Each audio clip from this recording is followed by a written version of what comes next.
Chiefs have locked up guard Trey Smith on a long-term deal right before the franchise tag extension deadline hit. But that is not all. We heard today from Commanders wide receiver Terry McLaurin. He is not happy. He says he won't play unless he gets a new deal. And just moments ago, cornerback Sauce Gardner got a long-term extension from the Jets. So, you know, just a regular slow Tuesday, off-season Tuesday in the NFL. Here to talk about all of that, I'm Dan Graziano.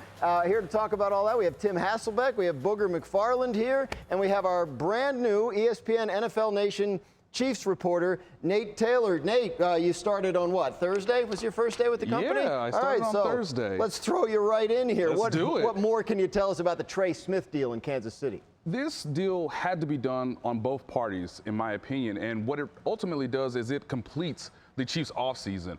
We saw what happened in the Super Bowl against Philadelphia. Patrick Mahomes was sacked a career-high 6 times, but the Chiefs, knowing that they have to beef up their offensive line, well, they need Trey Smith because he was entering the league in 2021 the last time the Chiefs overhauled their offensive line. So you don't want a player to play on the franchise tag if you want to keep him long-term.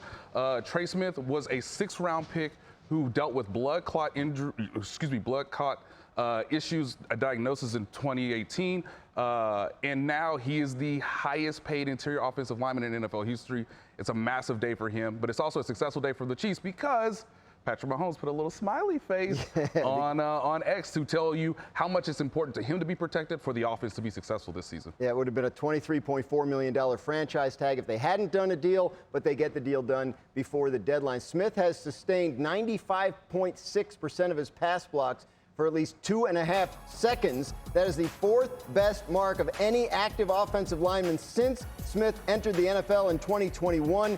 Teammate Creed Humphrey, who got paid earlier this offseason, tops the list just ahead of former teammate, now Bear, Joe Thuney. So, Tim Hasselbeck, obviously the Chiefs have been making the interior of their offensive line a priority for the last few years. How important was it for them to get this deal done today? Yeah, I think it's a big deal. And I think it's a sign of like why the Chiefs are so good.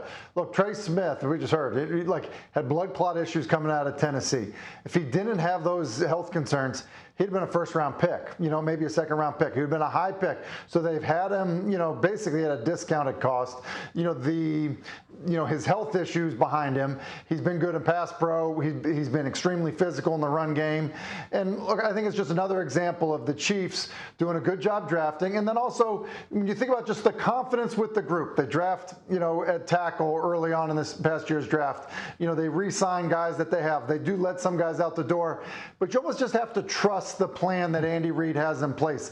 A little bit like, at least I used to feel about New England, when you'd be like, really, those are the receivers that they're bringing back this year? And then you'd look up and it was like David Patton goes for 6 scores by halfway through the season. I think it's a very similar kind of situation in Kansas City.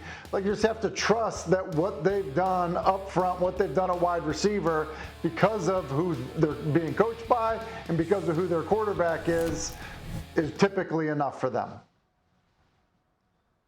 And it just creates stability on the offensive line. Joe Thuney's no longer there, so now you look at Creed Humphrey, you look at Trey Smith, the stability on the interior of the offensive line is what they need. And when Patrick Mahomes gets in Super Bowls, guys, if he's protected, they win. Exactly. And I think if you're Brett Veach and you're Andy Reid, you got to do everything you can to make sure the interior of the offensive line is set. We know they got some question marks at tackle. We'll see how that goes in training camp and throughout the preseason, but you have to have some mainstays, some stability, some core pieces. And Trey Smith, Creed Humphrey, 2 of their core pieces are now locked up. And I think if you're a Chiefs fan, you got to feel really good that you have a guy who's one of the better young football players in the National Football League locked up. And quite frankly, this has been a long time coming. As was stated earlier, he should have been a 1st-round pick, dealt with some health issues.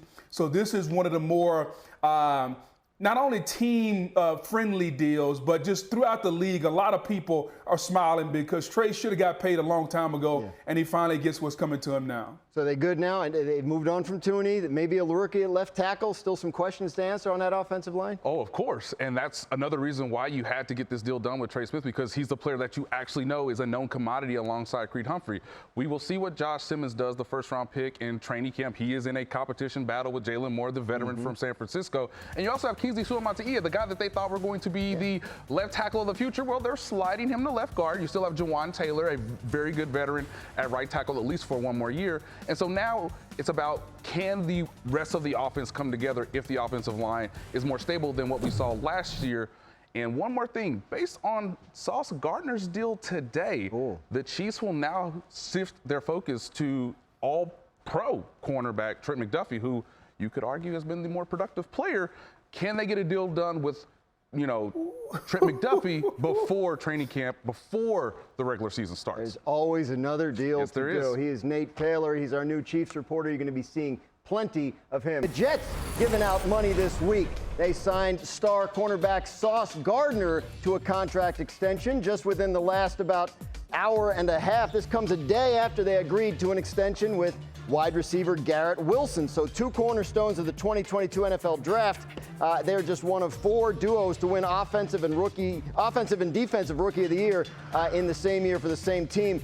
Gardner was the first team All-Pro as a rookie and in 2023 as well. So, Boog, Jets giving out money. What do you make of the Sauce Gardner signing?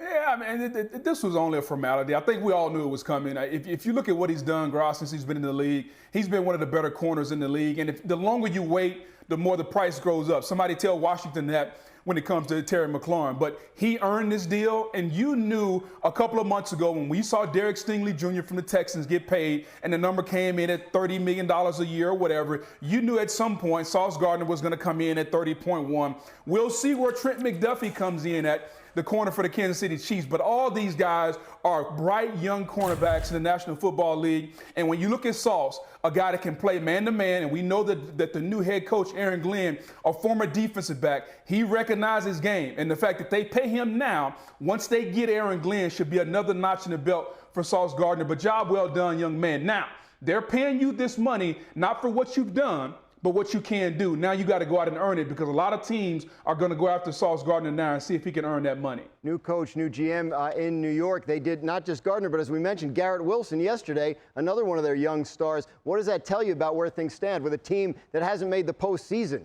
since 2010?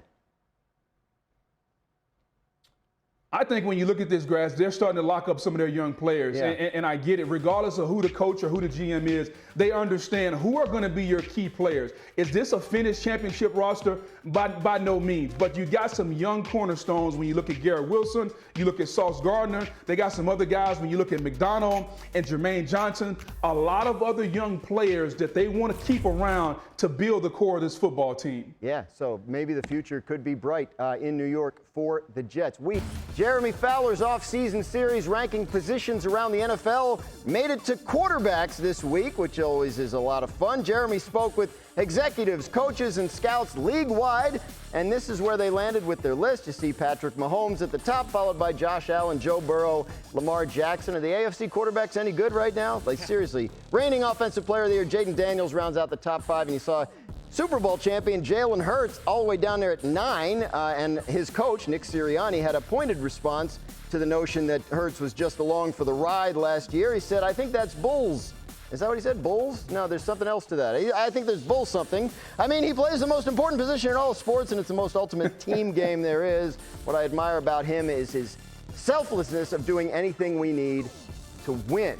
Joined now by the one, the only Sal Paolantonio, as well as Ben Solak, who was with us earlier. Sal, when you see those comments from Sirianni, what do you make of them? Well, I think he's sticking up for his quarterback, obviously, Dan, no question about it. And I think there are 31 other teams that would love to have Jalen Hurts in their locker room. I've been around this young man since the day he was drafted, and I can tell you his influence on the team, his impact on the team goes way beyond what happens on the football field. He is a real gentleman, a great leader. He pushes his teammates in a way that gets the most out of them, and they get the most out of him.